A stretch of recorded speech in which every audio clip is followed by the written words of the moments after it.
ब्रह्मसूत्र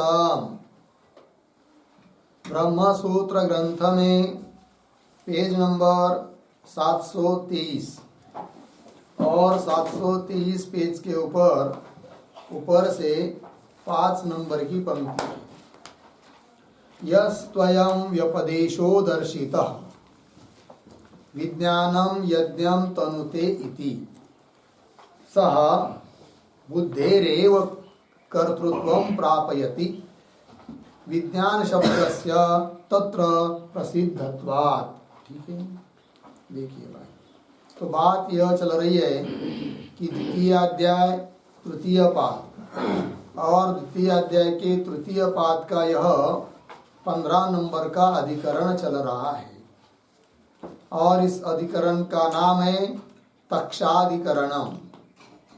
और इस अधिकरण का विचार विषय बताया था कि जीव में जो कर्तृत्व बताया गया है वह वास्तव है या कल्पित है।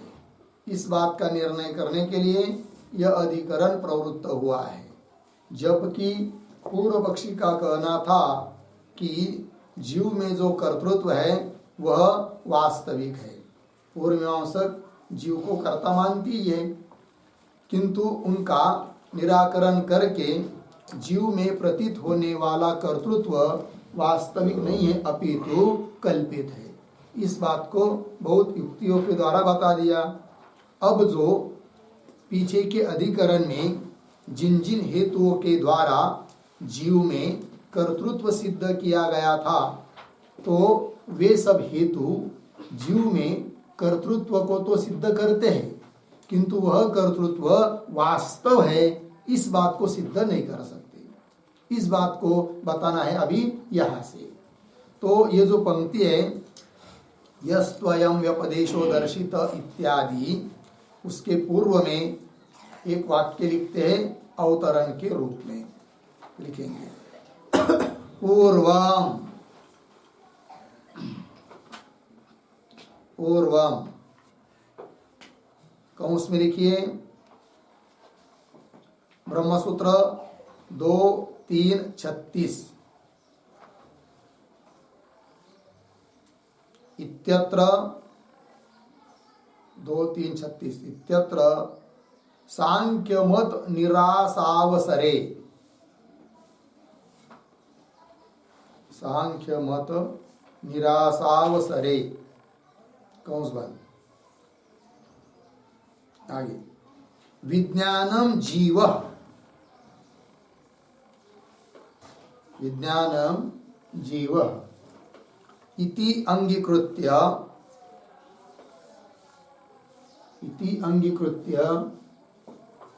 जीवस्य कर्तृत्वे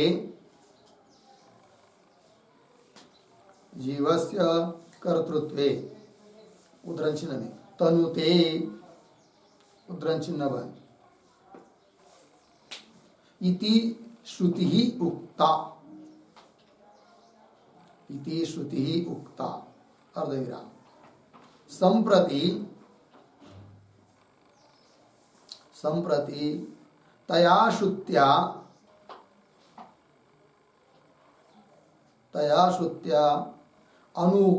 अनुपहित आत्मनः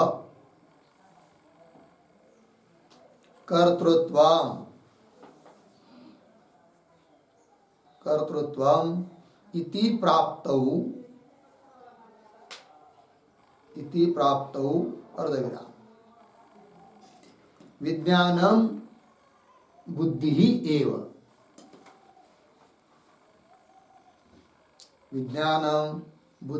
एव अर्धविराम तस्याः एव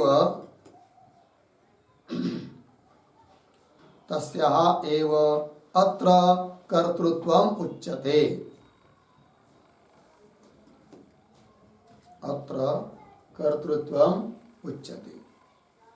अर्धविराम तदुपहितात्मनः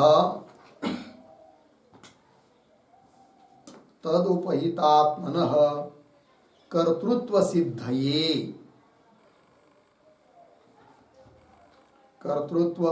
सिद्धये इति अभिप्रेत्य आह, इति अभिप्रेत्य आह यह तु इति।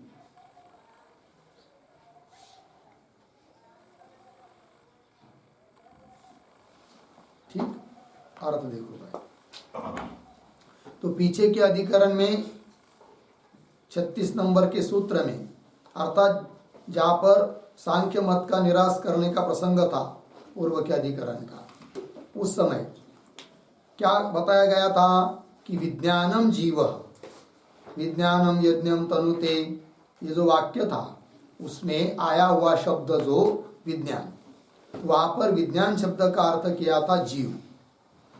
तो विज्ञानम जीव इति अंगीकृत्य, ऐसा स्वीकार करके बताया गया था कि जीव ही करता है और जीव में कर्तृत्व है। इस बात के लिए युक्ति भी दी थी कि उसी वाक्य में विज्ञानम यज्ञम तनुते, उस वाक्य में जो क्रियापद आया है तनुते आख्यात, उसके साथ सामान अधिकरण्य विज्ञान शब्द का है, और विज्ञान शब्द का है तो विज्ञान शब्द का अर्थ जीव किया, अतः जीव ही यज्ञ करता है, अर्थात जीव में कर्तृत्व है। इस बात को बताया था। वही कह रहे जीवस्य कर्तृत्व, जीव को कर्तृत्व कहने में तनुते इति श्रुति उक्ता। संप्रति अब क्या करना है कि जब बहुत चिकित्सा होने लगी और विज्ञानम यज्ञम तनुते इत्यादि वाक्य में जो विज्ञान शब्द है उसका अर्थ अनुपहित आत्मा, यदि ऐसा करने लगेंगे सिद्ध होने लगेगा तो सिद्ध होगा फिर कर्ता अनुपहित आत्मा है, केवल आत्मा है, ये हो जाएगा। किंतु केवल आत्मा में अर्थात अनुपहित आत्मा में अर्थात उपाधि रहित आत्मा में किसी प्रकार का कर्तृत्व होता ही नहीं है। कर्तृत्व, भोक्तृत्व, सुखित्व, दुखित्व, उसमें कोई धर्म नहीं है। किंतु यदि कोई कहेगा विज्ञानम यज्ञम तनुते, इस वाक्य में विज्ञान शब्द का अर्थ औपाधिक जीव नहीं अपितु अनुपहित चेतन आत्मा है, वो करता है, ऐसा यदि कोई कहने का प्रयास करता है तब तो हम कहेंगे भाई नहीं, अब विज्ञानम यज्ञम तनुते यहाँ पर आया हुआ विज्ञान शब्द का अर्थ जीव करेंगे ही नहीं, विज्ञान शब्द का अर्थ सीधा बुद्धि कर लेंगे, तो बुद्धि करती है। इसका मतलब सिद्धांति का यह भी अभिप्राय नहीं कि केवल बुद्धि करती है, केवल शुद्ध चेतन भी करता नहीं है और केवल बुद्धि भी करती नहीं है। तो बुद्धि विशिष्ट चैतन्य जो कि जीव औपाधिक चेतन, उसमें कर्तृत्व है, वो भी कल्पित है, वास्तविक नहीं, ये सिद्धांत है। किंतु पूर्व पक्षी जो है मीमांसक वगैरह, वो यदि विज्ञानम यज्ञम तनुते इस वाक्य का अर्थ विज्ञान शब्द का अर्थ केवल आत्मानुपहित आत्मा करने का प्रयास करेंगे और उसमें कर्तृत्व करने का प्रयास करेंगे, तो अब हम कहेंगे विज्ञानम यज्ञम तनुते इस वाक्य में विज्ञान शब्द का अर्थ जीव भी नहीं करेंगे अपितु बुद्धि करेंगे, तो बुद्धि करती है, ऐसा अर्थ करेंगे। वही कह रहे संप्रति तया श्रुत्या, उसी श्रुति से विज्ञानम यज्ञम तनुते इस श्रुति से अनुपहित आत्मन कर्तृत्व प्राप्त, अनुपहित उपाधि रहित आत्मा में, केवल आत्मा में कर्तृत्व यदि कोई प्राप्त कराता है तो हम कहेंगे फिर विज्ञानम बुद्धि एव, जबकि पीछे कहा था विज्ञान जीव, किंतु अब कहेंगे विज्ञानम बुद्धि एव।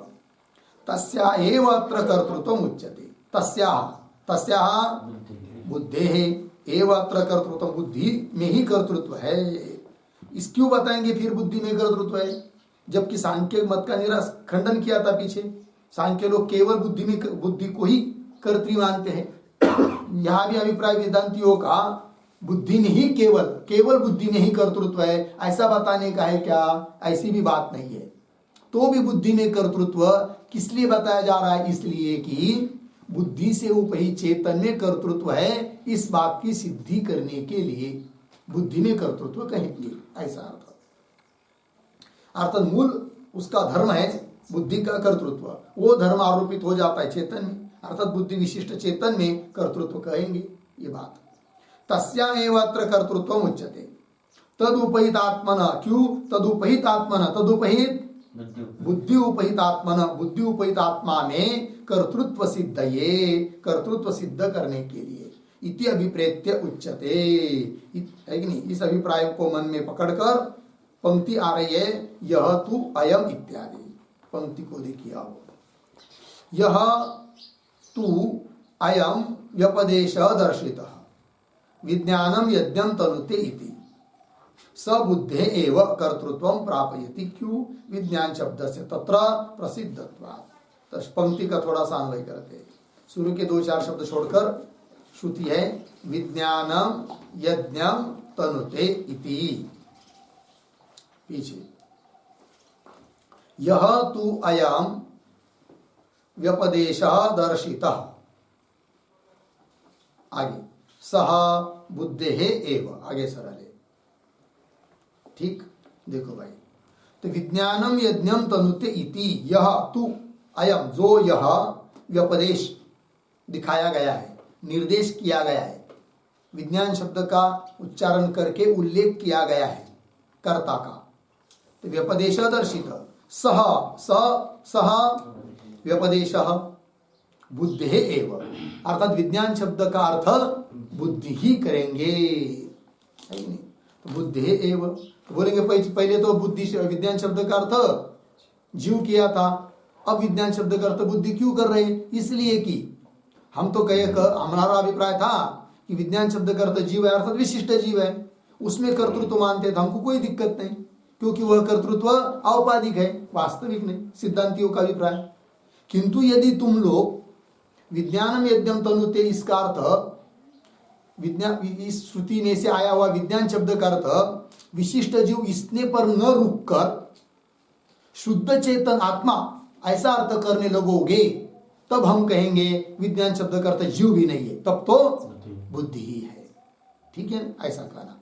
सबुद्धे एव कर्तृत्वं प्रापयति, सह व्यपदेश, वह व्यपदेश बुद्धि में ही कर्तृत्व को प्रापयति, प्राप्त करा देता है, सिद्ध कर देता है, उससे सिद्ध हो जाता है। क्यों विज्ञान शब्दस्य तत्र प्रसिद्धत्वात्, तत्र तत्र बुद्धौ, विज्ञान शब्द बुद्धि में ही प्रसिद्ध है, एक हेतु दिया, और बहुत सारे हेतु से आप सिद्ध करना है, विज्ञान शब्द का अर्थ बुद्धि ही करके, एक हुआ यहाँ तक। किंतु विज्ञान शब्द बुद्धि में प्रसिद्ध है, कहाँ का प्रसिद्ध है, इस बात को समझने के लिए ये जो आया है विज्ञान शब्द से तत्र प्रसिद्धत्वात्, प्रसिद्धत्वात्, इसके ऊपर एक टिप्पणी लिखते हैं, तो कहाँ का विज्ञान शब्द प्रसिद्ध है बुद्धि के लिए, वो पता चल जाएगा। तो लिखेंगे उद्धरण चिन्ह में, यह अयम विज्ञानमयः,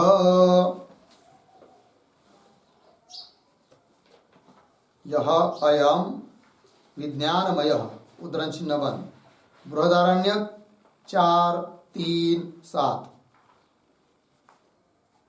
4:3-7 अर्धविराम, और एक 4:4-22 बृहदारण्यक में ही, 4:4-22 आगे, इत्यादि श्रुतिषु, इत्यादि श्रुतिषु विज्ञान शब्दस्य, विज्ञान शब्दस्य बुद्धौ प्रसिद्धत्वात्, विज्ञान शब्दस्य बुद्धौ प्रसिद्धत्वात् अर्धविराम। फिर आगे प्रतीक मनोअनंतरम पाठाच्च, ये प्रतीक है, आगे के वाक्य में आ रहा शब्द मनोअनंतरम पाठाच्च बराबर मनोमयानंतरम, मनोमयानंतरम विज्ञानमयोक्तेः च, विज्ञानमयोक्तेः च, विज्ञान शब्दस्य बुद्धि अर्थत्वम, विज्ञान शब्दस्य बुद्धि अर्थत्वम सन्निधेः इत्यर्थः, सन्निधेः इत्यर्थ पूर्ण विराम। आगे श्रद्धादिलिंगाच्च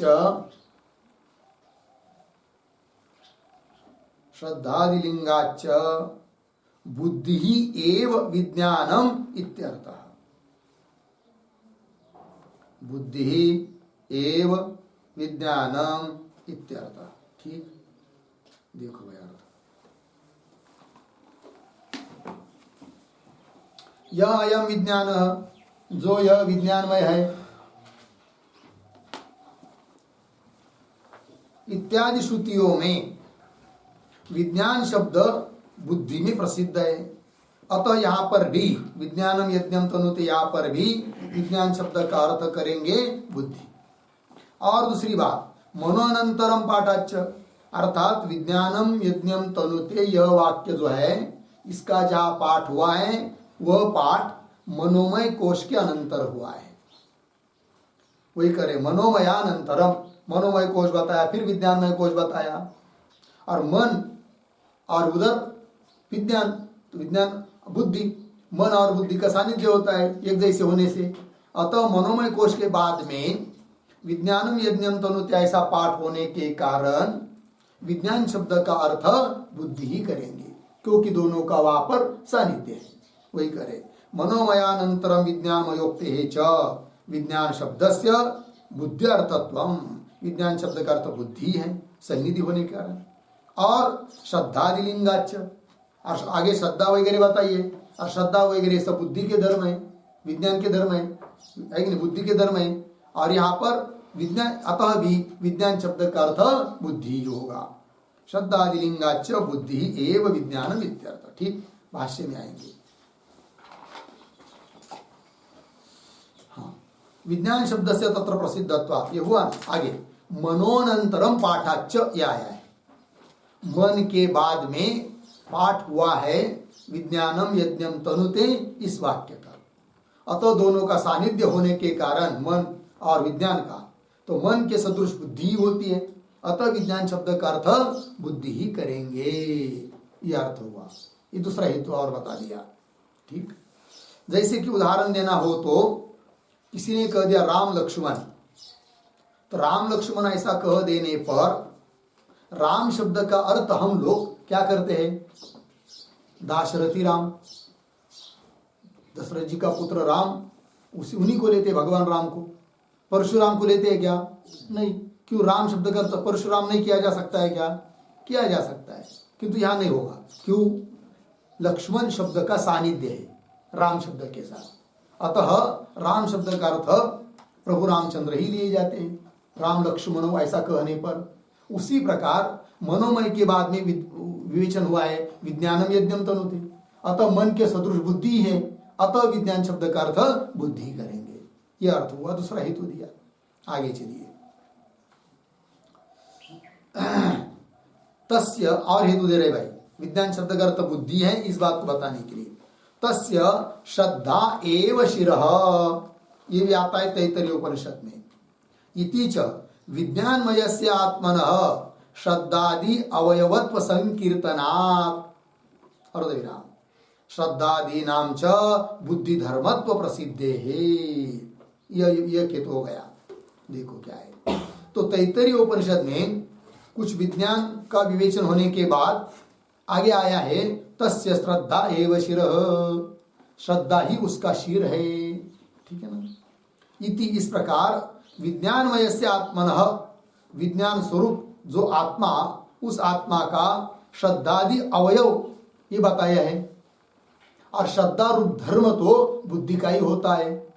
अतः वहां पर आया हुआ विज्ञान शब्द का अर्थ भी बुद्धि ही है। अर्थात विज्ञान शब्द का अर्थ बुद्धि बहुत जगह प्रसिद्ध है, और अनेक जगह विज्ञान शब्द का अर्थ यदि बुद्धि कर किया जाता है तो विज्ञानम यज्ञम तनुते, यहाँ पर भी विज्ञान शब्द का अर्थ होगा क्या? बुद्धि, ये बात। विज्ञानमय से आत्मन श्रद्धादि अवयवत्व संकीर्तनात्, विज्ञानमय आत्मा, विज्ञान विशिष्ट आत्मा, उसके अवयव बताए श्रद्धादि, और श्रद्धादि नाम च बुद्धि धर्मत्व प्रसिद्ध है, श्रद्धादि बुद्धि के धर्म, ये प्रसिद्ध बात है। अतः विज्ञान शब्द का अर्थ वहां पर भी बुद्धि ही लिया जाता है, और वहां पर यदि विज्ञान शब्द का अर्थ बुद्धि है तो यहाँ पर भी विज्ञान शब्द का अर्थ बुद्धि ही है। ये बात हुई। श्रद्धादि नाम च बुद्धि धर्मत्व प्रसिद्ध है। आगे चलिए। विज्ञानम देवाः सर्वे ब्रह्म ज्येष्ठम उपासते इति च वाक्य शेषात्।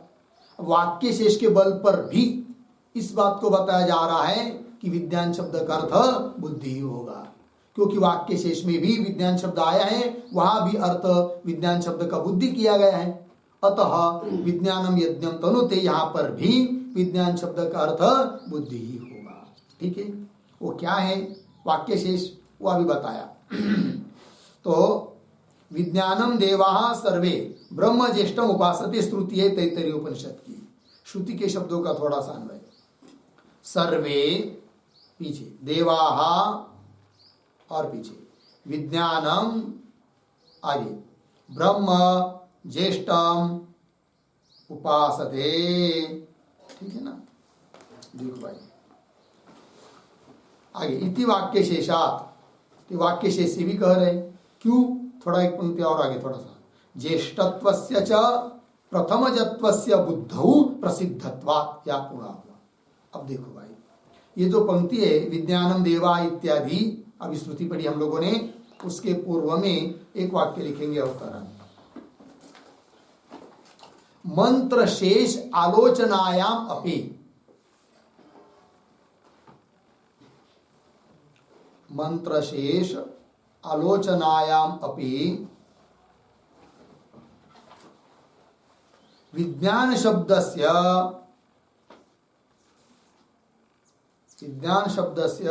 बुद्ध्यर्थता बुद्धि अर्थता इति आह विज्ञानम इति।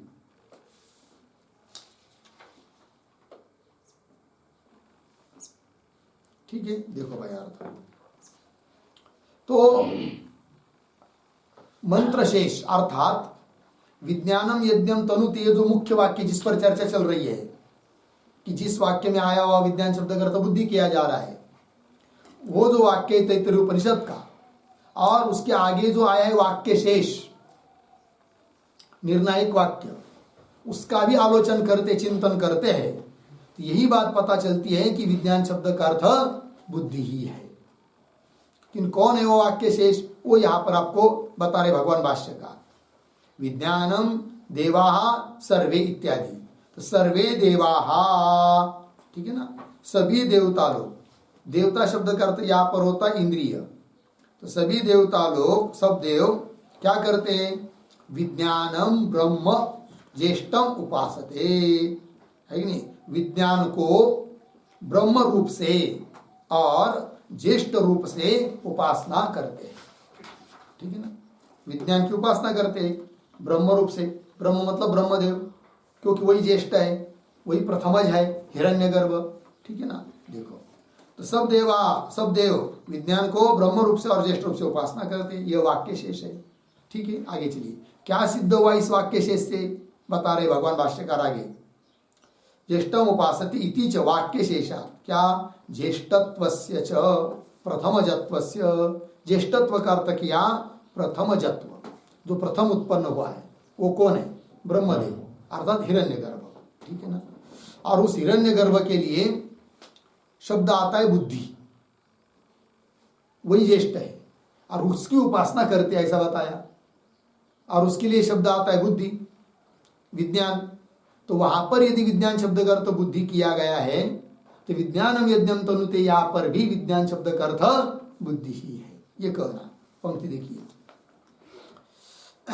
ज्येष्ठत्वस्य च प्रथमजत्वस्य बुद्धौ प्रसिद्धत्वात्। ठीक है ना, बुद्धि में, हाँ, बुद्धौ प्रसिद्धत्वात्, अर्थात विज्ञान शब्द बुद्धि में प्रसिद्ध है उस प्रसंग में भी, क्योंकि साक्षात विज्ञान शब्द आया है ना वहां पर वाक्य शेष में। कौन है वाक्य शेष? सर्वे देवा विज्ञानम ब्रह्म, विज्ञान शब्द आया है, तो विज्ञान को ब्रह्म रूप से, है कि नहीं, और ज्येष्ठ रूप से उपासना करते हैं।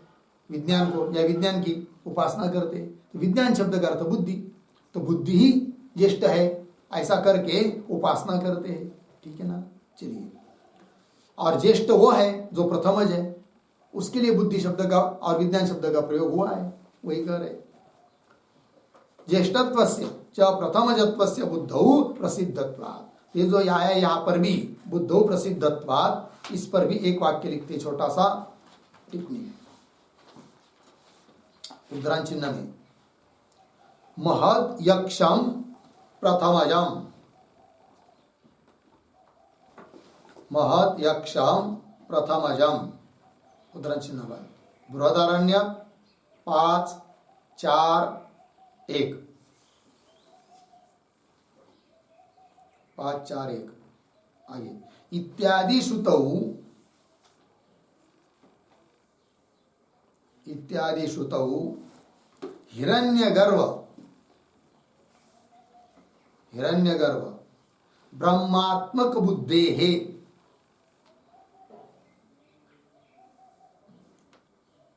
ब्रह्मात्मक बुद्धेः ज्येष्ठत्व उक्तेः, ज्येष्ठत्व उक्तेः।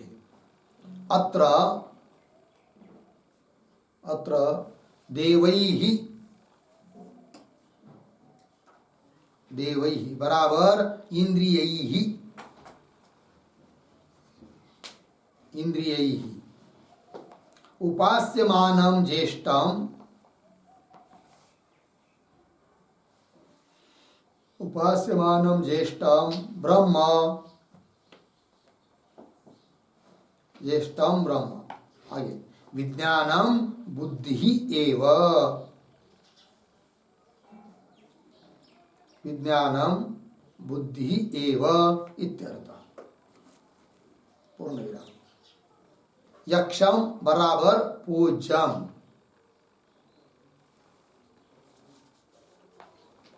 यक्षम बराबर पूज्यम, ठीक है। देखो भाई अर्थ, महत यक्षम प्रथमजम, प्रथमजम महत यक्षम, जो पहला प्रथम उत्पन्न हुआ है वही महान यक्ष है, पूज्य है। इत्यादि श्रुतौ, इत्यादि श्रुति में क्या बताया कि हिरण्यगर्भ वही प्रथमज है और वही ब्रह्मदेव है। हिरण्यगर्भ ब्रह्मात्मक बुद्धे है, ज्येष्ठत्व उक्त, उसी को ज्येष्ठ कहा गया है। और इधर इंद्रिय भी बुद्धि की जो उपासना करते हैं वह ज्येष्ठ समझकर विज्ञान की उपासना करते हैं, है कि नहीं। और उधर विज्ञान कौन है, उधर प्रथमज कौन है, हिरण्यगर्भ है, उसकी वो प्रथमज है, उसके लिए ज्येष्ठ शब्द का प्रयोग किया है। और इधर उपासना प्रकरण में देवता अर्थात इंद्रिया विज्ञान की उपासना करते हैं, और वो विज्ञान कौन है, वो ज्येष्ठ है। अर्थात ज्येष्ठ जो हिरण्यगर्भ वगैरह उसकी भावना करनी है उधर इधर बुद्धि में, विज्ञान में। क्योंकि विज्ञान कौन है, तो बुद्धि, विज्ञान शब्द का अर्थ किया गया है क्या, बुद्धि।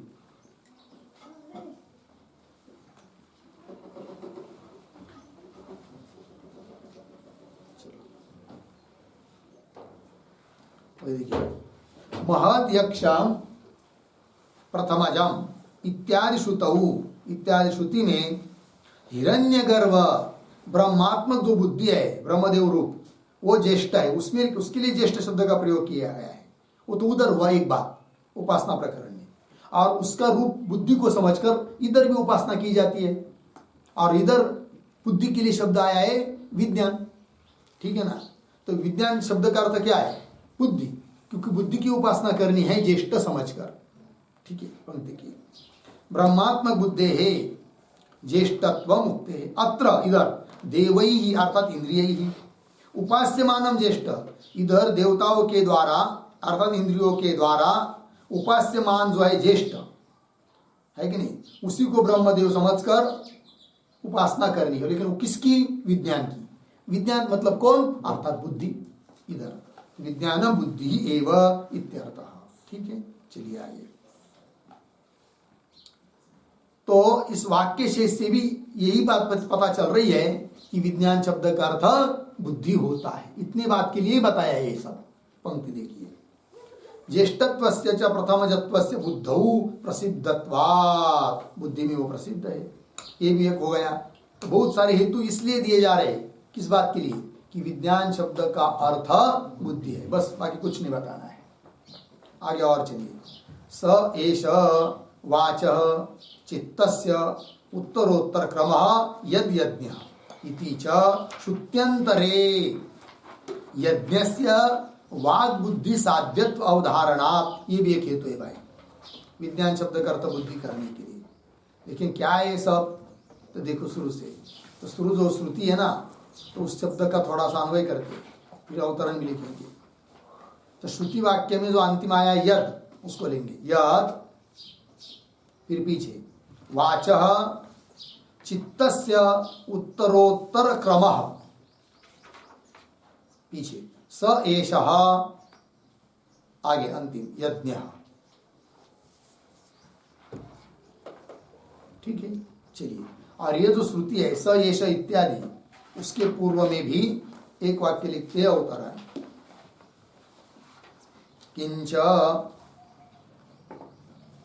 किंच श्रुत्यंतरे श्रुत्यंतरे यज्ञस्य बुद्धि कार्यत्व उक्तेः, बुद्धि कार्यत्व उक्तेः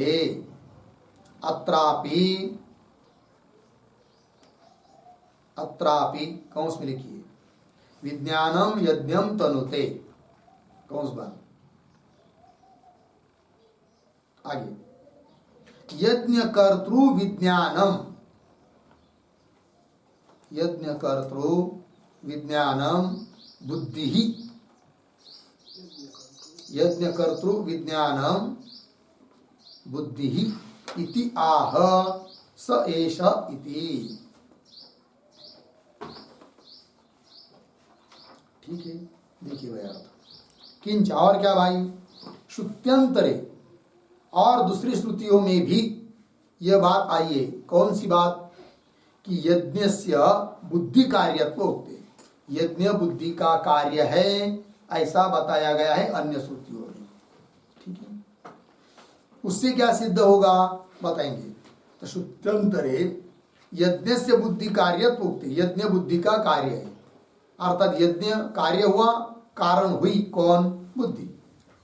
तो यज्ञ से बुद्धि कार्य तो उगते हैं। तो अत्रापि, अत्र मतलब विज्ञानम यज्ञम तनुते, यज्ञ शब्द आया है यहाँ पर, और विज्ञान शब्द भी आया है। और अन्य जगह बुद्धि का कार्य बताया है कौन? यज्ञ। बुद्धि का कार्य कौन है? यज्ञ। फिर यहाँ पर भी विज्ञानम यज्ञम तनुते, यज्ञम तनुते, यज्ञ का विस्तार करता है, वो कौन करेगा? फिर बुद्धि ही करेगा। किंतु बुद्धि शब्द का उल्लेख तो यहाँ साक्षात नहीं है, विज्ञान शब्द का उल्लेख है, किंतु विज्ञान शब्द का अर्थ होगा फिर बुद्धि, क्योंकि बुद्धि का कार्य यदि यज्ञ है तो यहाँ पर भी विज्ञान का कार्य यज्ञ है, मतलब बुद्धि का कार्य यज्ञ है, यह अर्थ निकल आता है। यज्ञ कर्तृ विज्ञानम, यज्ञ का कर्ता विज्ञान अर्थात बुद्धि इत्याह, इस बात को बता रहे हैं स एष इत्यादि पंक्ति से। तो देखो भाई, स एष वाच चित्तस्य उत्तरोत्तर क्रमः यद यज्ञः, यद यज्ञः, ठीक है ना, जो वाच्या और अन्वय के अनुसार अर्थ, यद यह जो वाच चित्तस्य उत्तरोत्तर क्रम, वाच मतलब वाणी, और चित्त, चित्त मतलब वही बुद्धि है कि नहीं, चित्त बुद्धि एक ही अंतकरण की भेद है। अतः चित्त का जो उत्तरोत्तर क्रम है, स एष यज्ञ, वही यह यज्ञ है। जो वाणी और चित्त का उत्तरोत्तर क्रम है वही यज्ञ। वो कैसे बताएंगे, टिप्पणी लिखना पड़ेगी, है कि नहीं, वो यज्ञ है। आगे देखिए, इति च श्रुत्यंतरे, ऐसा अन्य श्रुति में क्या कहा गया है? यज्ञस्य वाग बुद्धि साध्यत्व अवधारणात्, यज्ञ जो है वह वाणी और बुद्धि से साध्य है, अर्थात कार्य है। तो कार्य हुआ कौन? यज्ञ, और कारण हुई कौन? बुद्धि और वाणी, ये हुआ। तो वही यज्ञस्य वाग बुद्धि साध्यत्व अवधारणात् हुआ ना, एक हेतु हो गया। तो बोलेंगे इससे क्या सिद्ध हुआ? इससे यही सिद्ध हुआ कि यदि बुद्धि का कार्य वाणी और चित्त मतलब बुद्धि, उसका कार्य यज्ञ है। यहाँ पर भी विज्ञानम यज्ञम तनुते, यहाँ पर भी यज्ञ यह विज्ञान का कार्य है अर्थात बुद्धि का कार्य है। किंतु ये जो बात आई है सब वाच चित्त से उत्तरोत्तर क्रम यज्ञ, ये सब बात कैसी क्या है, तो इस पंक्ति के आधार पर एक टिप्पणी लिखते हैं, लिखेंगे चित्तेन ध्यात्वा,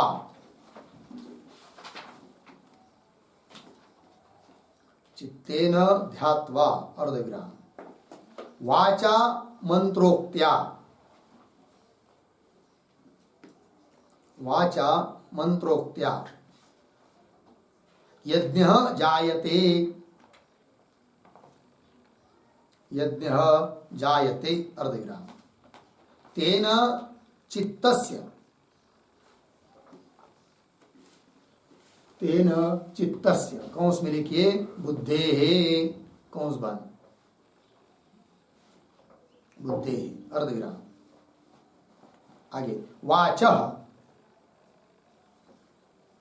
वाच पूर्वोत्तर भावः, पूर्वोत्तर भावः यज्ञः इति, यज्ञः इति, यज्ञकर्तृः बुद्धित्व सिद्धेः, यज्ञकर्तुः बुद्धित्व सिद्धेः तत्सामान्यात्,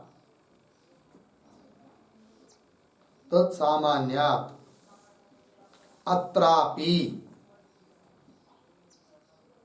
अत्रापि कौंस में लिखिए विज्ञानम यज्ञम तनुते, विज्ञानम यज्ञम तनुते कौंस बांध, आगे विज्ञानम बुद्धि ही एव इत्यर्थः, विज्ञानम बुद्धि ही एव इत्यर्थः। ठीक, देखो भाई अर्थ। तो श्रुति आई है भाष्य में वाच चित्तस्य उत्तरोत्तर क्रम स एष यज्ञ, वही यज्ञ है, वाणी और चित्त का उत्तरोत्तर क्रम। तो उत्तरोत्तर क्रम कैसा होता है, तो चित्त से ध्यान किया जाता है पहले। ध्यान मतलब कैसा कि अब यज्ञ करना है, साक्षात जो कुंड वगैरह वो कैसा कैसा करना है, क्या क्या करना है, सबका सभी बातों का चिंतन होता है पहले, किसमें, चित्त में, बुद्धि में। फिर उसके बाद चित्त से ध्यान करके फिर वाचा मंत्रों के, वाणी से मंत्रों का उच्चारण होता है। तो चित्त और वाणी का क्रम ही हुआ एक प्रकार का, यह वही यज्ञ है। तो वाचा मंत्रोक्त्या यज्ञ जायते तेन चित्तस्य नाम बुद्धे, वाचः पूर्वोत्तर भाव यज्ञ, बुद्धि और वाणी का जो पूर्वोत्तर भाव हुआ, एक ने ध्यान किया, फिर मंत्र का उच्चारण हुआ, फिर सब क्रिया की, तो वही यज्ञ है। इति क्या सिद्ध हुआ इससे कि यज्ञ कर्तृ बुद्धित्व सिद्धे, यज्ञ का कर्त रही कौन है, बुद्धि, अर्थात बुद्धि कारण है, और बुद्धि का कार्य हुआ कौन, यज्ञ। ये बात बताई गई। तत्सामान्य, उसी प्रकार का समान, उसी के समान यह वाक्य है विज्ञानम यज्ञम तनुते। यज्ञ यहाँ भी आया है, यज्ञ शब्द विज्ञान, तनुते आया है, यज्ञ का विस्तार करता है, यज्ञ करते हैं बुद्धि से, विज्ञान से। यदि वहां पर अन्य श्रुति में यज्ञ का कारण बुद्धि है, अर्थात बुद्धि का कार्य यज्ञ है, तो यहाँ पर भी विज्ञान का कार्य यज्ञ है, अर्थात बुद्धि का कार्य यज्ञ है। तात्पर्य विज्ञान शब्द का अर्थ बुद्धि है, बस इतना ही करना है, युक्ति से बता रहे हैं। ठीक है, अन्य जगह का प्रमाण ले लेकर, तो वही कह दिया अत्रापि विज्ञानम बुद्धि एव इत्यर्थः। ठीक है, चलिए भाई भाष्य में इति च श्रुत्यंतरे यज्ञस्य वाग बुद्धि साध्यत्व अवधारणात्, अतः विज्ञानम यज्ञम तनुति, यहाँ पर भी विज्ञान शब्द का अर्थ बुद्धि। आगे चलिए, न च बुद्धेः शक्ति विपर्ययः करणानां कर्तृत्व अभ्युपगमे भवति। क्यों, सर्व कारकानाम एव स्व स्व व्यापारेषु कर्तृत्वस्य अवश्यम भावित्वात्। ठीक है, देखो भाई शुरू की 4-5 शब्दों का पहले थोड़ा अन्वय, च फिर 2 शब्द छोड़कर आगे, करणानाम कर्तृत्वाभ्युपगमे, करणानाम कर्तृत्वाभ्युपगमे पीछे बुद्धे शक्ति विपर्यय, शुरू में न, अंतिम में, बीच में भवती, आगे सरल है। ठीक है, लेकिन ये कौन बात बोली जा रही है, ये थोड़ा ध्यान में लीजिए कि पीछे बताया था, पीछे के अधिकरण में विज्ञानम यज्ञम तनुते इत्यादि का व्याख्यान करते समय 36, 38 इत्यादि सूत्रों में कि विज्ञान शब्द का अर्थ क्या बताया था, जीव, बराबर। और विज्ञान शब्द का अर्थ बुद्धि यदि करोगे, है ना, तो करण का विपर्य मानना पड़ेगा और शक्ति का विपर्य मानना पड़ेगा, ऐसा आया था। अर्थात बुद्धि में जो करण शक्ति है उसमें करण शक्ति न मानकर कर्तृ शक्ति मानना पड़ेगी, शक्ति विपर्य मानना पड़ेगा, ऐसा कहा गया था पीछे, याद है? पीछे आया था ना, लगता है 38 नंबर का सूत्र होगा, 36 नंबर का, 36 नंबर का सूत्र आया था, व्यपदेशाच क्रियायाम न चेत निर्देश विपर्यय। इसमें निर्देश विभक्ति का विपर्यय बताया था, ठीक है ना। यदि विज्ञानम यज्ञम तनुते, यहाँ पर विज्ञान शब्द का अर्थ जीव न करके विज्ञान शब्द का अर्थ बुद्धि करते हैं, तो विज्ञान है ना, है कि नहीं, ऐसा तृतीया होनी चाहिए थी, ऐसा कहा गया था, क्योंकि विज्ञान तो करण है, किंतु विज्ञान प्रथमा हुई है तो कर्तु का निर्देश नहीं होना चाहिए, सब बात आई थी। और 38 नंबर के सूत्र में बताया था कि शक्ति का विपर्यय मानना पड़ेगा, बुद्धि में जो करण शक्ति है उसमें कर्तृ शक्ति मानना पड़ेगी, ऐसा कहा गया था, है ना। फिर उसका क्या करोगे अब, वहां तो बड़ा आग्रह से आपने विज्ञान शब्द का अर्थ क्या किया था, जीव, और अब कह रहे कि विज्ञान शब्द का अर्थ बुद्धि। तब वहां पर जो निरूपण किया था उसका क्या, तो शक्ति का विपर्य फिर होगा क्या, मानेंगे क्या? तब उत्तर दे रहे उसका शक्ति विपर्य मानने की जरूरत नहीं है। वो कैसे, क्यों, स्पष्टीकरण कर रहे पंक्तियों को देखिए क्या कहा था। तो हाँ, च करणानाम कर्तृत्व अभ्युपगमे, करण जो बुद्धि वगैरह उसको यदि कर्ता मानते हैं तो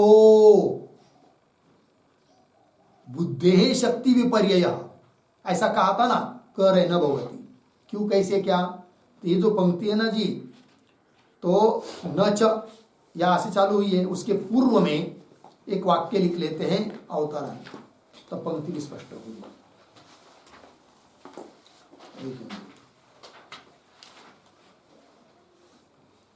लिखेंगे उद्धरण चिन्ह में, न चेत निर्देश विपर्यय, न चेत निर्देश विपर्यय, उद्धरण चिन्ह बन, ब्रह्मसूत्र 2-3-36, 2-3-36 अर्धविराम। पुनः दूसरे उद्धरण चिन्ह में शक्ति विपर्ययात, उद्धरण चिन्ह बन, ब्रह्मसूत्र 2-3-38, आगे, इत्यत्र यत् उक्तम, इत्यत्र यत् उक्तम अर्धविराम बुद्धेः कर्तृत्वे, बुद्धेः कर्तृत्वे शक्ति वैपरीत्य प्रसंगः इति, शक्ति वैपरीत्य प्रसंगः इति अर्धविराम, तद न, तद न अर्धविराम, आगे, विक्लिद्यन्ते तंडुलाः, विक्लिद्यन्ते तंडुलाः, कौंस में लिखिए, चावल पकते हैं, चावल पकते हैं, कौंस बन, अर्धविराम, आगे, ज्वलंती काष्ठानि, ज्वलंती काष्ठानि कौंस में लकड़ियां जलती है,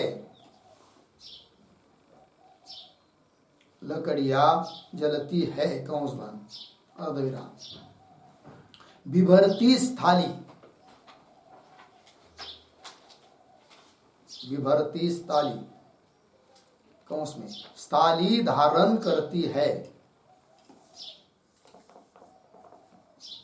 स्थाली धारण करती है। आगे कौंस बंद। इति स्व स्व व्यापारेषु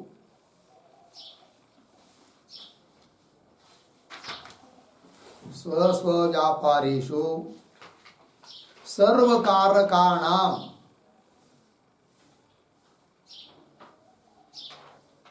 सर्वकारकाणां कर्तृत्व स्वीकारात्, कर्तृत्व स्वीकारात् इति आह न च इति,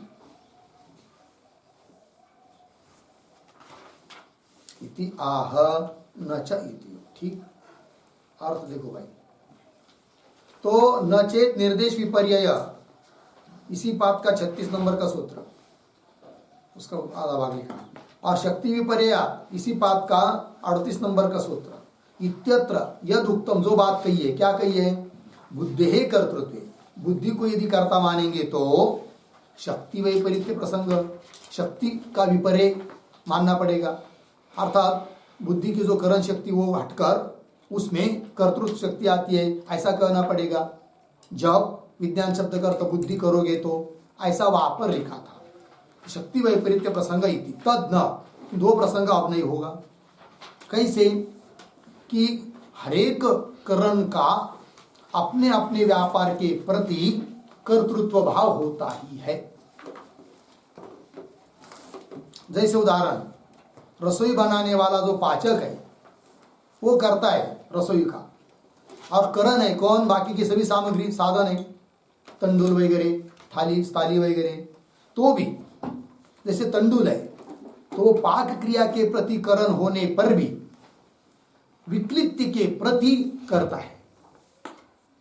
विक्लित्ति मतलब क्या? चावल पकना, चावल मुलायम हो जाना, तो वो उसका करता कौन है? चावल ही। वही कर रहे विक्लिद्यन्ते तंडुला, चावल पकते हैं। यहाँ पर विक्लिद्यन्ते का कर्ता पाक क्रिया के प्रति वो साधन है, करण है, तो भी उसमें कर्तृत्व है। अतः करण भी कर्ता बन जाता है, तो जरूरत नहीं है शक्ति विपर्य करने का। अतः विज्ञानम यज्ञम तनुते, यहाँ पर विज्ञान शब्द का अर्थ बुद्धि करने पर भी शक्ति विपर्य करने की जरूरत नहीं, ऐसा। और उदाहरण दे रहे ज्वलंती काष्ठानी, काष्ठ यद्यपि पाक क्रिया के प्रति करण है तो भी दहन क्रिया में, जलन में वो क्या है? क्या है? करता है। काष्ठानी, ज्वलंती का कर्ता कौन है? काष्ठानी। बिभरती स्थाली, स्थाली धारण कर रही है, धारण करने के लिए कर्ता कौन है? थाली। इति स्व स्व व्यापारेषु, अपना अपना जो हरेक करणों का जो अपना अपना व्यापार है उसमें सभी कारक कर्ता होती है। अतः बुद्धि करण है बराबर, किंतु तो भी अपने व्यापार में वो करता है। अतः विज्ञानम यज्ञम तनुते, यहाँ पर विज्ञान शब्द का अर्थ बुद्धि भी कर लेंगे, है कि नहीं? और वो करता है तो भी शक्ति का विपर्य मानने की जरूरत नहीं है, क्योंकि उस बुद्धि में भी है कर्तृत्व शक्ति। ये बात बतानी है। चलिए तो वही करें, भाष्य में देखिए अब। न च बुद्धेः शक्ति विपर्यय, बुद्धेः शक्ति विपर्यय न, क्यों? करणानां कर्तृत्व अभ्युपगमे। अच्छा, च करणानां कर्तृत्व अभ्युपगमे, करण को कर्ता रूप से स्वीकार करने पर बुद्धेः शक्ति विपर्यय न, बुद्धि के शक्ति का विपर्य होगा ऐसी बात नहीं, अर्थात नहीं होगा। क्यों? वही करे सर्व कारकाणाम एव स्व स्व व्यापारेषु कर्तृत्वस्य अवश्यम भावित्वात्। सभी कारक जितने भी है, कर्ता कारक हो, कर्म कारक हो, करण कारक हो, है कि नहीं, करण कारक, कर्म कारक हो, सभी कारकों का अपने अपने कर्तव्य में वो क्या होते हैं, कर्ता होती है। उदाहरण आपको दे दिया, सर्व कारकानाम एव, सभी कारकों में अपने अपने व्यापारों में कर्तृत्व से अवश्य भावित, कर्तृत्व अवश्य रूप से माना गया है। ठीक है, आगे चलिए। उपलब्धि अपेक्षम तु एषाम करणत्वाम, ठीक है ना। तो ये जो है उपलब्धि अपेक्षा इत्यादि, उपलब्धि के पूर्व में एक वाक्य लिखते हैं, तर्हि बुद्ध्यादीनां कर्तृत्वे, बुद्ध्यादीनां कर्तृत्वे करणत्व वार्ता तेषु न स्यात्, तेषु न स्यात् इति अतः आह उपलब्धि इति। अर्थ देखो भाई,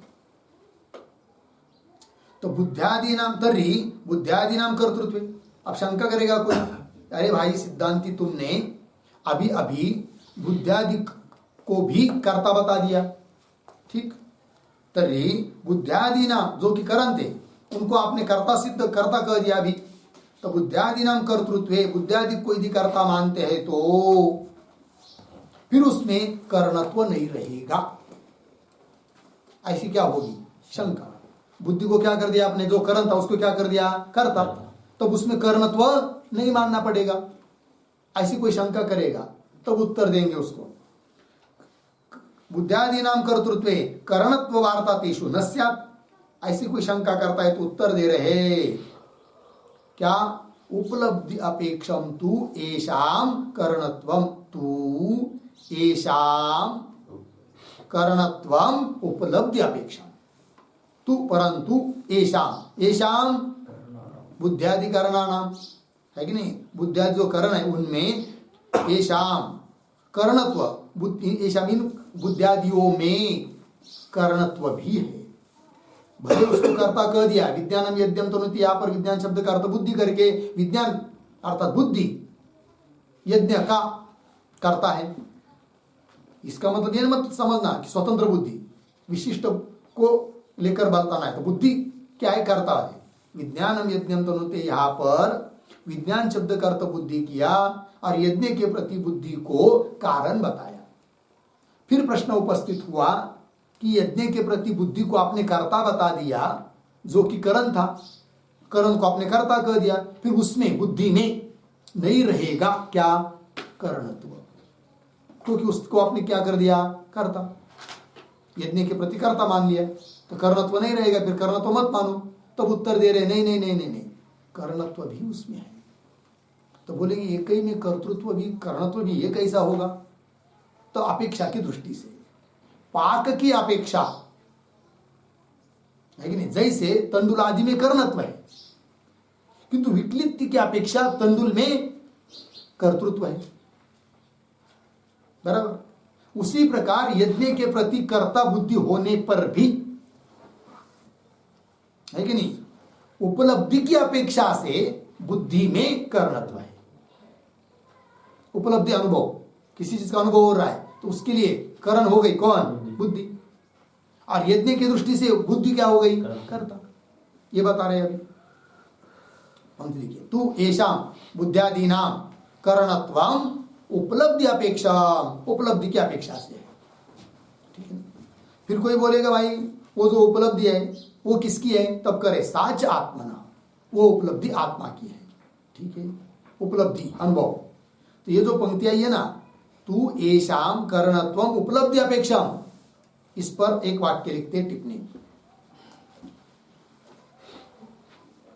यथा काष्ठानाम, यथा काष्ठानाम स्वव्यापारे, स्वव्यापारे कर्तृत्वे अपि, स्वव्यापारे कर्तृत्वे अपि पाकापेक्षया कर्णत्वम, पाकापेक्षया करणत्वम अर्धविराम तथा तथा बुद्ध्यादीनां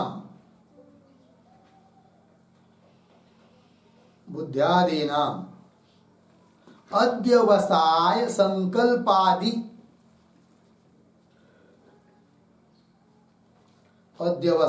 संकल्पादि क्रियाकर्तृत्वे अपि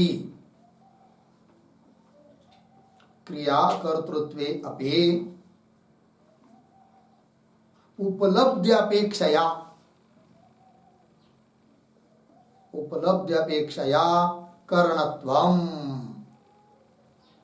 करणत्वं भवति इत्यर्थः। ठीक, और देखो भाई, यथा उदाहरण देकर बता रहे हैं, काष्ठानाम स्वव्यापारे कर्तृत्वे अपि, काष्ठ लकड़ियां जलाना आदि में वो स्वयं कर्ता होने पर भी अपने व्यापार में, तो स्वव्यापारे कर्तृत्वे अपि पाकापेक्षया, किंतु पाक के दृष्टि से, रसोई की दृष्टि से करण है कौन? हाँ, कौन?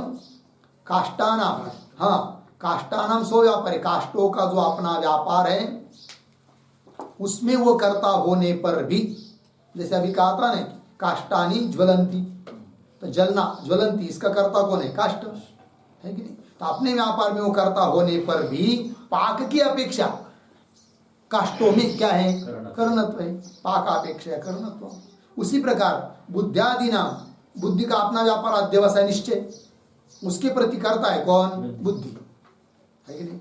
मन का व्यापार कौन? संकल्प विकल्प, उसके प्रति मन क्या है? करता है। तो भी बुद्ध्यादि नाम अध्यवसाय संकल्प आदि क्रिया कर्तृत्व भी, इसमें कर्ता होने पर भी उपलब्धि अपेक्षा, अयम घट अयम पट इत्यादि उपलब्धि हो रही है, अनुभव, उसके अपेक्षा से तो बुद्धि में क्या है?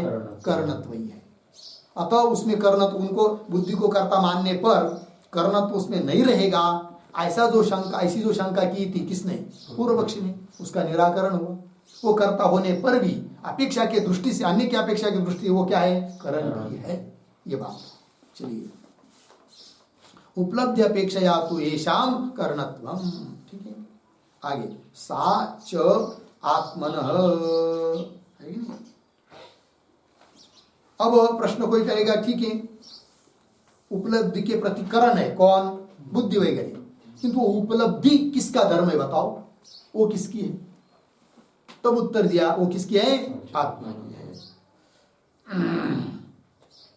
किसका व्यापार है बुद्धि? तो बता दिया आत्मा का। तो ये जो है ना, सा च आत्मन, तो सा के पहले एक वाक्य लिखते हैं, ननु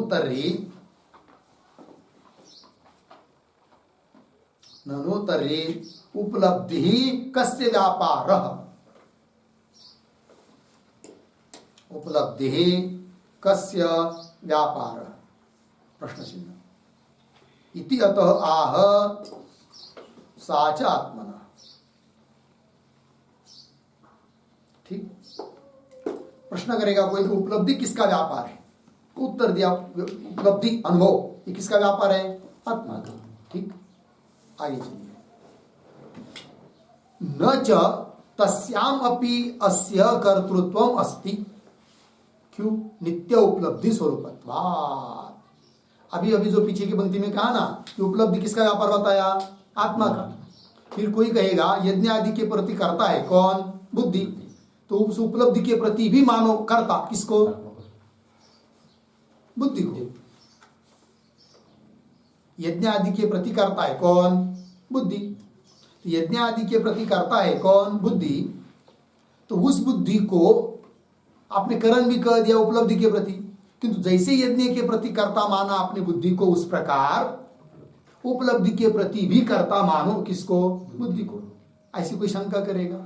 तब उत्तर दे रहे नहीं नहीं, उपलब्धि के प्रति तो बुद्धि करण ही होगी, कर्ता नहीं हो सकती। क्योंकि क्या उपलब्धि या आत्मा का क्या है? स्वरूप है, उसको किसी करण के द्वारा निर्माण नहीं किया जा सकता है। पंक्ति देखिए, न च तस्यामपि अस्य कर्तृत्वम अस्ति। तस्यामपि, ये जो पंक्ति है ना, न च इत्यादि, तो न च के पहले एक वाक्य लिखते हैं तो स्पष्ट होगा। तर्हि तस्याम, तर्हि तस्याम कौंस में लिखिए उपलब्धौ, उपलब्धौ कौंस बंद, आत्मा, आत्मा केवल कर्ता स्यात्,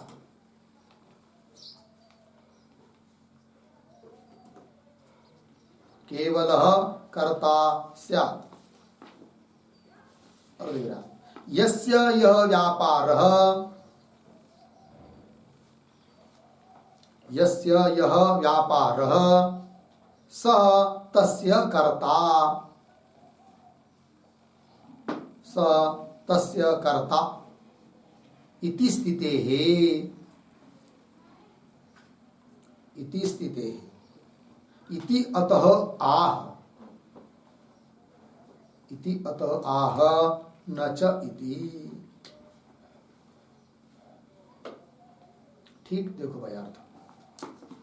तो अभी अभी पीछे के वाक्य में कहा था कि उपलब्धि आत्मा का व्यापार बताया, तब शंका करेगा कोई तो उस उपलब्धि के प्रति फिर केवल आत्मा को कर्ता मान लो, बुद्धि संबंध रहित, ठीक है ना, इसके प्रति, उपलब्धि के प्रति, क्योंकि उपलब्धि धर्म किसका बताया आपने? आत्मा का। और जो जिसका धर्म होता है उसके लिए वो क्या होता है? कर्ता। जैसे अभी अभी बताया कि नहीं, जलना उसके लिए कर्ता कौन है? काष्ठ। धारण करना उसके लिए कर्ता कौन है? थाली। उस प्रकार उपलब्धि रूप जो व्यापार उसके लिए वो यदि आत्मा का है तो उसके लिए स्वतंत्र आत्मा, केवल आत्मा करता है, ऐसा मान लो तो कर्तृत्व आत्मा में आ ही जाएगा। यह अभिप्राय पूर्व पक्षी का, वही लिख के दिया अवतरण में। तर्हि तस्याम उपलब्धौ आत्मा केवल कर्ता, सत केवल आत्मा को कर्ता मान लो, क्योंकि नियम है यस्य यह व्यापार, जिसका जो व्यापार स तस्य कर्ता, वो उसका क्या होता है? कर्ता। अपने अपने अध्यवसाय रूप व्यापार का कर्ता कौन? बुद्धि। संकल्प विकल्प रूप व्यापार का कर्ता कौन? मन। मन। उस प्रकार क्या कि उपलब्धि यदि आत्मा का व्यापार है तो उस उपलब्धि के प्रति केवल आत्मा को कर्ता मान लो, ये शंका है। तो उसका उत्तर दे रहे इस पंक्ति से, न च तस्यामपि अस्य कर्तृत्वम् अस्ति च तस्याम, तस्याम उपलब्धौ अपि, उपलब्धि में भी, अस्य, अस्य बोलते जाओ भाई, अस्य आत्मनः, केवल केवल केवल आत्मनः, केवल आत्मा में, अनुपहित आत्मा में, ठीक है, कर्तृत्वम न अस्ति, कर्तृत्व नहीं है कि नहीं? उपलब्धि रूप व्यापार के लिए केवल आत्मा में कर्तृत्व मान लो, ऐसी कोई कहेगा शंका तो वो मान नहीं सकते। किसी प्रकार का कर्तृत्व आत्मा में नहीं है। अरे भाई उपलब्धि तो आपने आत्मा का व्यापार बताया, उसके प्रति कर्ता होना ही चाहिए ना, वो कौन? आत्मा। उत्तर दे रहे उपलब्धि कोई उत्पन्न होने वाली चीज थोड़ी है। उपलब्धि मतलब अनुभव, और आत्मा कैसा है? अनुभव स्वरूप है। यदि उसका कोई उत्पन्न होने वाला उसमें कोई व्यापार रहता तो उसके प्रति कर्ता होता कौन? आत्मा। जैसे अध्यवसाय निश्चय उत्पन्न होता है, उसके प्रति कर्ता है कौन? बुद्धि। उस प्रकार यदि उपलब्धि नाम की कोई चीज आत्मा में उत्पन्न होती तो उसके प्रति केवल आत्मा भी कर्ता हो पाता, किंतु उपलब्धि क्या है? वो आत्मा का स्वरूप है, उसमें कोई उपलब्धि नाम की कोई चीज उत्पन्न होती नहीं है। अतः कर्तृत्व उपलब्धि के प्रति भी, उपलब्धि के लिए भी करता है आत्मा, ऐसा बोल नहीं सकते। वही कर आप ही शब्द आया ना, तस्याम अपि, उपलब्धों में भी, उपलब्धि में भी अस्य कर्तृत्वम न अस्ति। क्यों? नित्य उपलब्धि स्वरूपत्वात्। आत्मा कैसा है? नित्य उपलब्धि स्वरूप है। हो गया। चलिए आइए, फिर और एक बात आई थी भाई पीछे, अहंकार पूर्वकम अपि कर्तृत्वम न उपलब्धु भवितुम अर्हति, है कि नहीं? नित्य उपलब्धि रूप, नित्य जो उपलब्धि है उसके प्रति भी कर्तृत्व नहीं है। किसमें? आत्मा में। और अहंकार रूप जो उपलब्धि है कि नहीं, उसका भी कर्तृत्व नहीं है, केवल आत्मा में। ये कहना है। ये जो पंक्ति है ना, थोड़ा शब्दों का अन्वय करते हैं। अहंकार पूर्वकम, एक शब्द छोड़ कर आगे, कर्तृत्वम पीछे, अपि आगे, उपलब्धु भवितुम पीछे, न आगे, अर्हति, उपलब्धु भवितुम न अर्हति। देखो भाई, अहंकार पूर्वक कर्तृत्व में भी, उपलब्धु उपलब्ध करने वाले में, आत्मा में, उपलब्धु भवितुम, हाँ कर्तृत्व, देखो क्या, अहंकार पूर्वकम कर्तृत्वम अपि, अहंकार पूर्वक जो कर्तृत्व है वो उसके लिए भी क्या है, हाँ कर्तृत्वम अपि उपलब्धु भवितुम न अर्हति, उपलब्धु आत्मनः भवितुम न अर्हति, आत्मा का नहीं है, कर्तृत्व नहीं है, आत्मा का कर्तृत्व, आत्मा में कर्तृत्व नहीं है। किसका? अहंकार पूर्वक जो कर्तृत्व है कि नहीं, कर्तव्य है, अहंकार पूर्वक जो कर्तृत्व है उसका भी, वह भी कर्तृत्व उपलब्धु आत्मा का नहीं है। ये बात बतानी है। क्यों? कारण हेतु दे रहे आगे, किंतु हेतु के भी पहले थोड़ा सा स्पष्टीकरण के लिए, ये जो है ना अहंकार पूर्वकम इत्यादि पंक्ति, उसके पूर्व में एक वाक्य लिखिए अवतरण, तो कौन से संदर्भ का क्या संदर्भ किया जा रहा है पता चलेगा। लिखेंगे, यच्च उत्तम, यच्च उत्तम बुद्धेः कर्तृत्वे, बुद्धेः कर्तृत्वे स एव अहम धिगम्यः, स एव अहम धिगम्यः जीवः इति, अहम धिगम्यः जीवः इति अर्धविराम। तस्य करणांतरम कल्पनीयम्, तस्य करणांतरम कल्पनीयम् पूर्ण विराम। तथा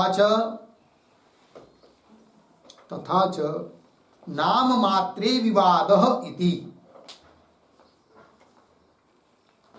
नाम मात्रे विवादः इति पूर्ण विराम। तत्र केवलात्मनः कर्तृत्वम्, तत्र केवलात्मनः कर्तृत्वम् उक्तम्, कर्तृत्वम् उक्तम् इति भ्रांतिं निरास्यति, इति भ्रांतिं निरास्यति अहंकार इति। ठीक है, देखो क्या यत् च उक्तम, जो पीछे एक बात कही थी ना, उसको मन में रखकर एक पंक्ति आई है भाष्य की। वो क्या बात है पीछे की, वो दे रहे हैं। यत् च उक्तम, क्या, बुद्धेः कर्तृत्वे, बुद्धि यदि करता है तो सएव अहम धिगम्य जीव, वही मैं अहम, इस बुद्धि का विषय जीव होगा। कौन? बुद्धि, क्योंकि उसको आपने क्या माना? कर्ता। तो बुद्धे कर्तृत्व सएव अहम धिगम्य जीव इति। फिर यदि वो बुद्धि यदि करता है तो उसके लिए फिर दूसरा कोई करण खोजना पड़ेगा, क्योंकि जो करण था बुद्धि, उसको आपने क्या कर दिया? कर्ता। ऐसा आया था ना पीछे, याद है? तस्य करणांतरम कल्पनीय, फिर उसके लिए और करण खोजना पड़ेगा। और ऐसा यदि करोगे तथा च नाम मात्र विवाद, नाम मात्र विवाद हो जाएगा कि जिसको हम कर्ता कहते हैं, है कि नहीं, उसको हम जीव कहते, तुम उसको बुद्धि कह रहे, नाम मात्र में विवाद होगा। ऐसा बात आई थी पीछे।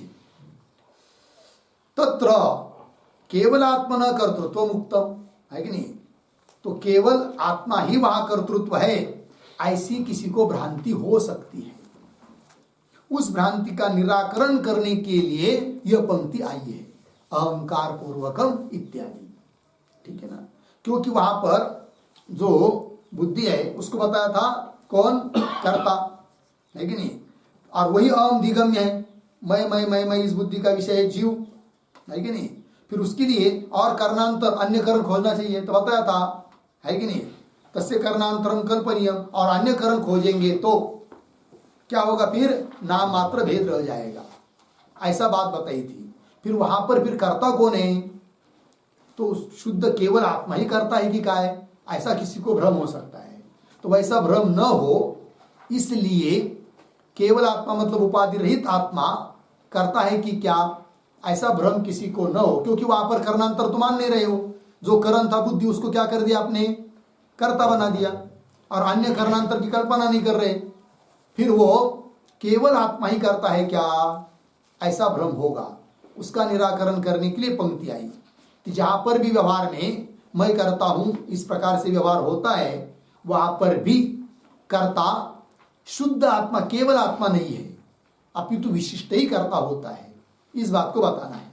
पंक्ति देखिए, अहंकार पूर्वकम अपि कर्तृत्वम, है कि नहीं, अहंकार पूर्व उपलब्धि रूप कर्तृत्व के प्रति तो आत्मा कर्ता है ही नहीं, अभी बताया, किंतु अहंकार पूर्वक जो कर्तृत्व होता है उसके लिए कर्ता केवल आत्मा है क्या, तब कहते नहीं।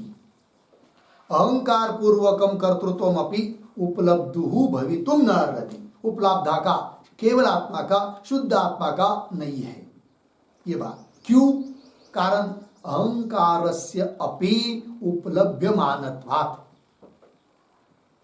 अहंकार वहां पर क्या है, उपलभ्यमान, उपलब्धि का विषय है, इसलिए उसका कर्तृत्व केवल आत्मा में नहीं आ सकता है, ये बात कहनी है। तो क्या बात है भाई, इस पर थोड़ा लिखना पड़ेगा हम लोगों को, तब पूरी बात क्लियर होगी, वेदांतियों का पूरा अभिप्राय क्या है, कहने का भाव। तो लिखेंगे टिप्पणी,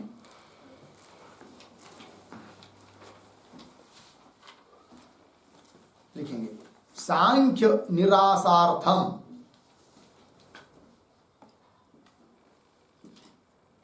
सांख्य निरासार्थम बुद्धि अभेदेन,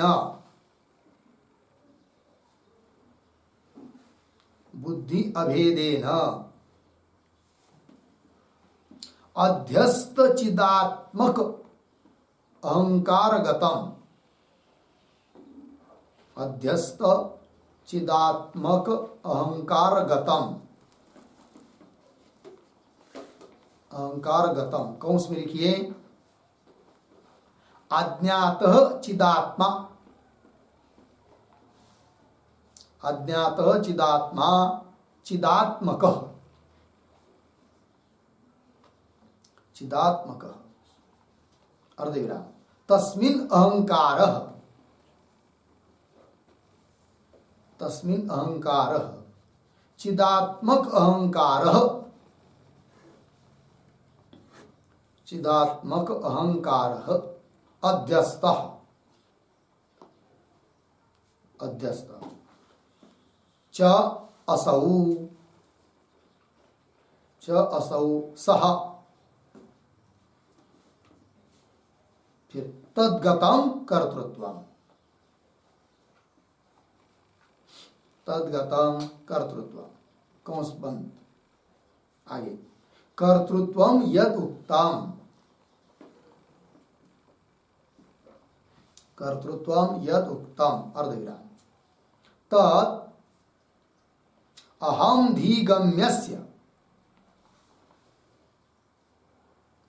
अहम धीगम्यस्य बुद्धि विशिष्टात्मनः एव, बुद्धि विशिष्टात्मनः एव अर्धविराम, न केवलस्य साक्षिणः, न केवलस्य साक्षिणः भवितुम अर्हति, भवितुम अर्हति अर्धविराम, दृश्य धर्मस्य, दृश्य धर्मस्य साक्षी स्वभावत्व अयोगात्, साक्षी स्वभावत्व अयोगात्, पूर्ण विराम। एवं विशिष्टात्मनः कर्तृत्वे, विशिष्टात्मनः कर्तृत्वे विशेषणीभूतायाः, विशेषणीभूतायाः जड़ बुद्धेः एव, जड़ बुद्धेः एव करणत्व उपपत्तेः, करणत्व उपपत्तेः न करणांतर कल्पना प्रसंगः,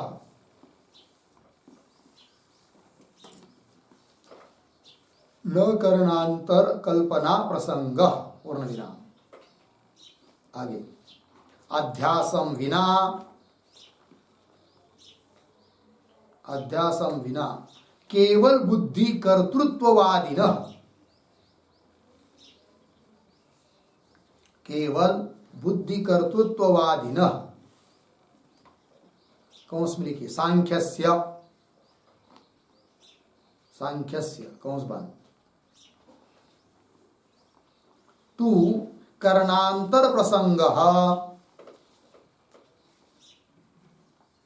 करणांतर प्रसंगः दुर्वारः इत्यर्थः, दुर्वारः इत्यर्थः, पूर्ण विराम। एवं शास्त्रार्थवत्वादि हेतूनां,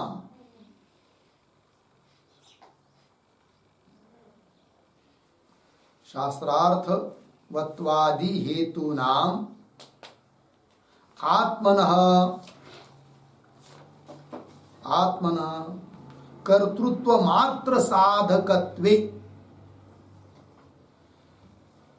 कर्तृत्व मात्र साधकत्वे अपि स्वाभाविक कर्तृत्व, स्वाभाविक कर्तृत्व साधन सामर्थ्याभावात्, साधन सामर्थ्याभावात् अध्यस्तम एव कर्तृत्वम्, अध्यस्तम एव कर्तृत्वम् विधि विद्यादि कर्तृत्व श्रुतीनां, विद्यादि कर्तृत्व श्रुतीनां उपजीव्यम्, उपजीव्यम् कौंस में लिखिए अवलंबनम, अवलंबनम कौंस बंद, पूर्ण विराम। तस्मात् असंगत्व,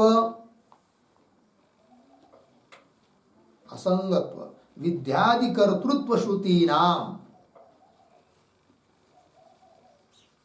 विद्यादि कर्तृत्व श्रुतीनां अविरोधः इति सिद्धम्, अविरोधः इति सिद्धम्। ठीक है, देखो भाई अर्थ बहुत महत्वपूर्ण टिप्पणी है। ठीक, अर्थ देखिए सांख्य निरासार्थम, पीछे के अधिकरण में सांख्यों का खंडन करना था, जबकि सांख्य लोग केवल बुद्धि में बुद्धि को ही कर्त्री मानते हैं और केवल बुद्धि कर्त्री हो नहीं सकती।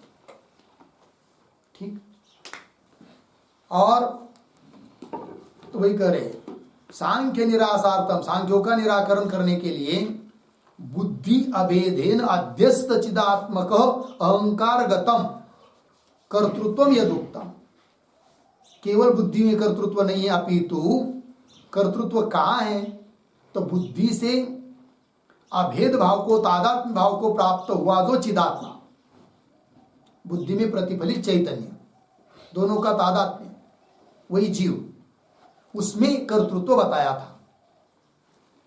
उसी में बुद्धि होती है अहम कर्ता, तो कर्तृत्व केवल बुद्धि में नहीं है, विशिष्ट में है, जीव में है, बुद्धि विशिष्ट जीव में है, इस बात को बताया था।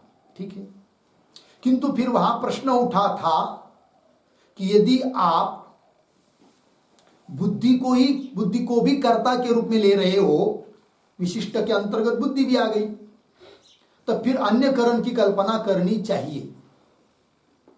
तो उत्तर देना है हमको, वेदांतियों को, विशिष्ट जीव में कर्तृत्व मानने पर उस कर्ता जीव है, उसके अंतर्गत बुद्धि भी आ गई विशेषण के रूप में, तो भी हमको अन्य करण की कल्पना करने की जरूरत नहीं है, क्योंकि विशिष्ट में आई हुई जो बुद्धि वही हमारे लिए बन जाती है क्या, करण। किंतु जो सांख्य लोग केवल बुद्धि में कर्तृत्व मानते हैं, उनको तो अन्य करण की कल्पना करना आवश्यक ही है, और वो तो कर नहीं सकते हैं, और यदि करेंगे तो नाम मात्र का भेद रह जाता है। फिर ये बात कहनी है।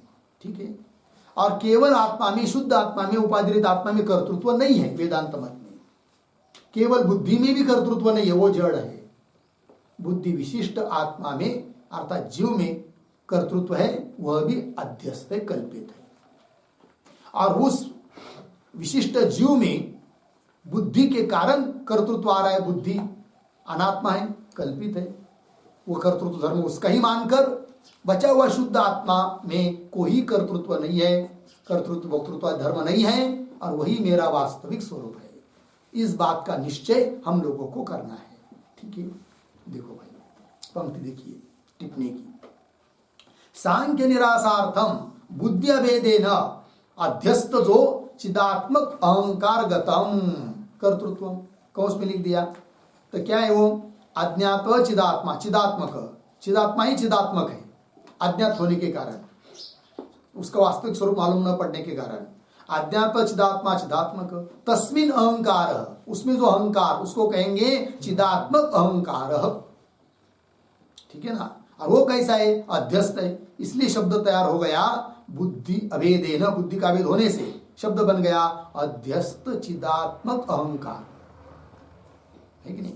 अध्यस्त चिदात्मक अहंकार मतलब अज्ञात जो चिदात्मा उसको कहेंगे चिदात्मक, उसमें जो अहंकार उसको कहेंगे चिदात्मक अहंकार, चिदात्मा में प्रतीत होने वाला अहंकार, और वो कैसा है, अध्यस्त है, इसलिए शब्द बन गया क्या, अध्यस्त चिदात्मक अहंकार।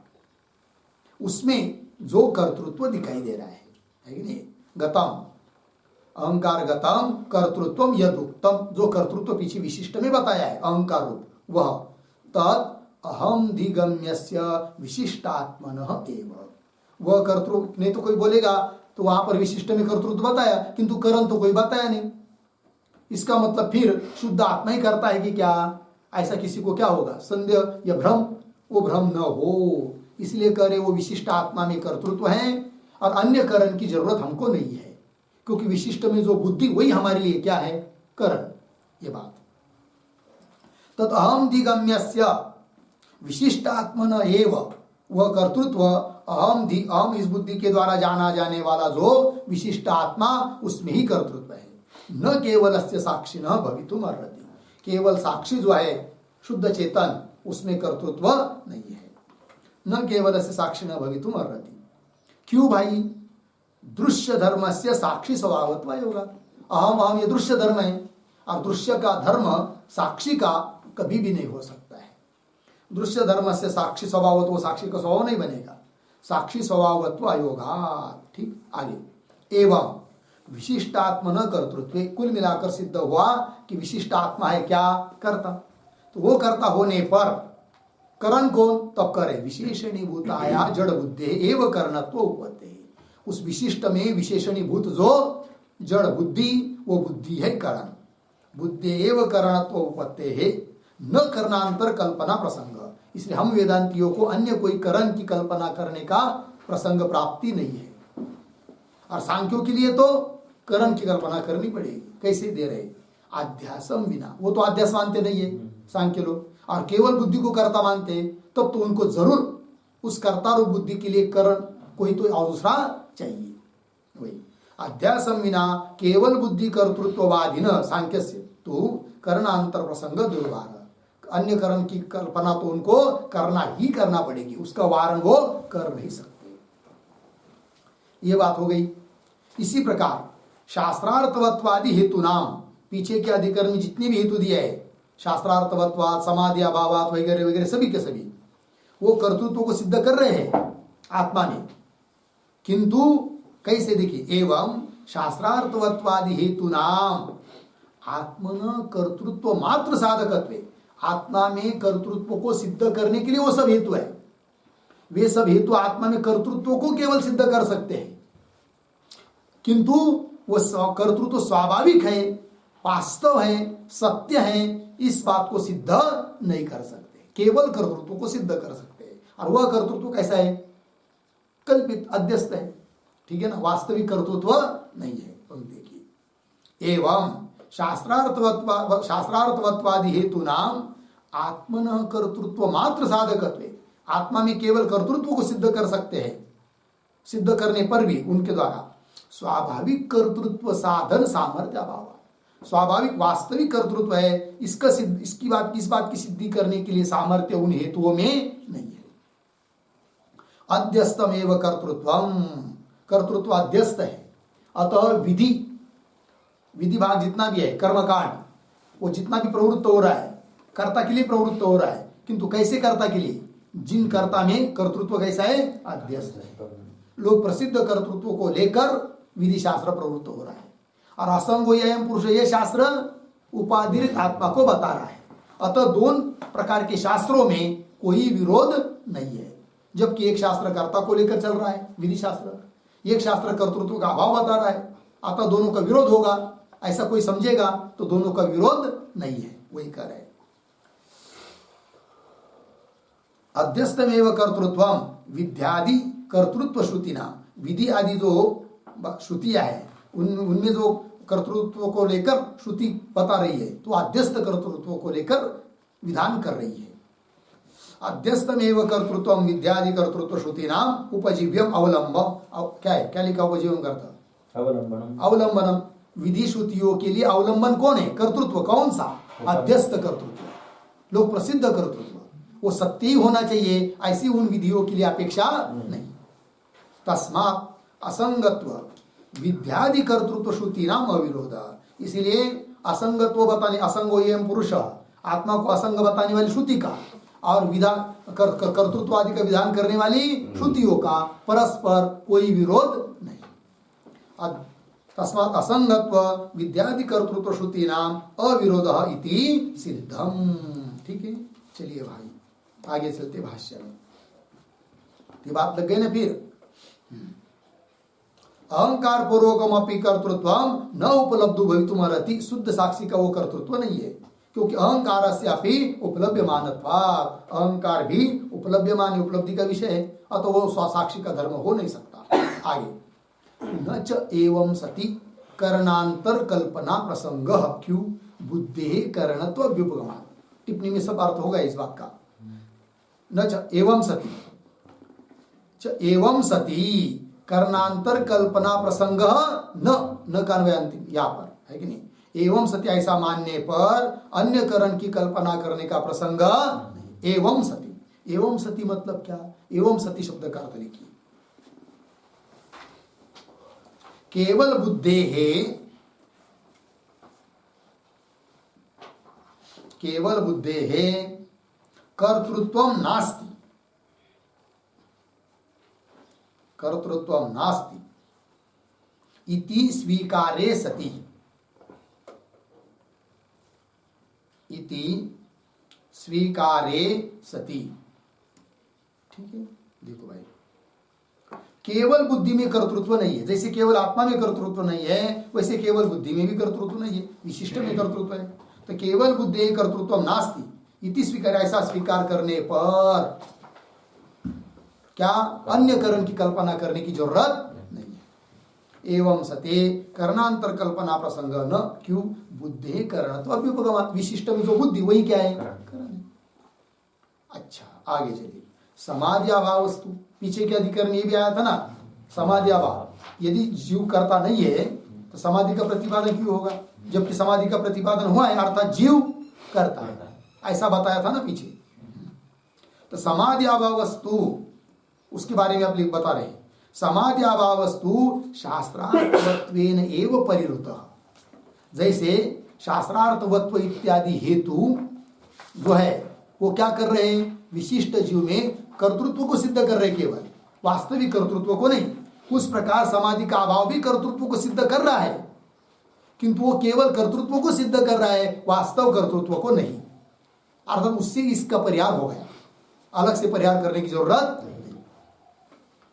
समाधि अभाव तो शास्त्रार्थवत्वेन एव परिरुतः। ठीक, आगे यथा प्राप्तम एव, उसी और स्पष्टीकरण कर भी रहे, यथा प्राप्तम एव कर्तृत्व उपाय उपादाय समाधि विधानात्। यथा प्राप्तम, जैसे यथा प्राप्त कर्तृत्व को ही बता रहे बाकी सब हेतु और विधि शास्त्र भी, कि जो लोग प्रसिद्ध कर्तृत्व है, जो कि अध्यस्त है, उसको लेकर सभी विधि शास्त्र है। उसी प्रकार समाधि का विधान भी उसी प्रकार के कर्तृत्व को लेकर है। समाधि का विधान होने के लिए आत्मा में वास्तविक कर्तृत्व मानने की जरूरत नहीं है। यथा प्राप्त कर्तृत्व से ही समाधि का विधान हुआ ऐसा मानने से काम चल जाता है।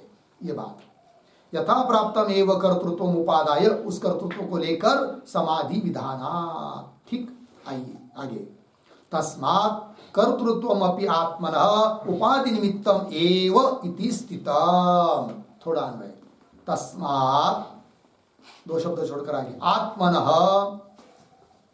पीछे, कर्तृत्वम अपि आगे, उपाधि निमित्तम एव इति स्थितम्।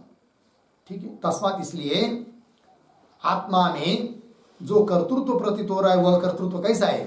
उपाधि निमित्तम एव, बस उपाधि के कारण ही कर्तृत्व है। हम लोग जो अपने को कर्ता भोक्ता मान रहे हैं ना, बस उपाधि के कारण हम लोगों में कर्तृत्व की प्रतीति हो रही है।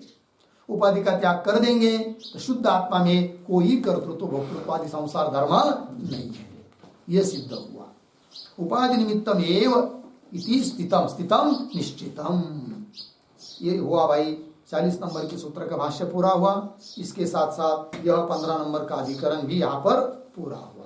अब आगे 16 नंबर का अधिकरण आ रहा है, किंतु उसका विचार हम लोग कल करेंगे।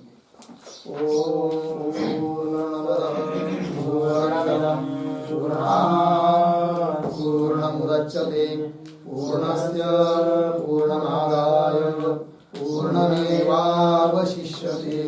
ओम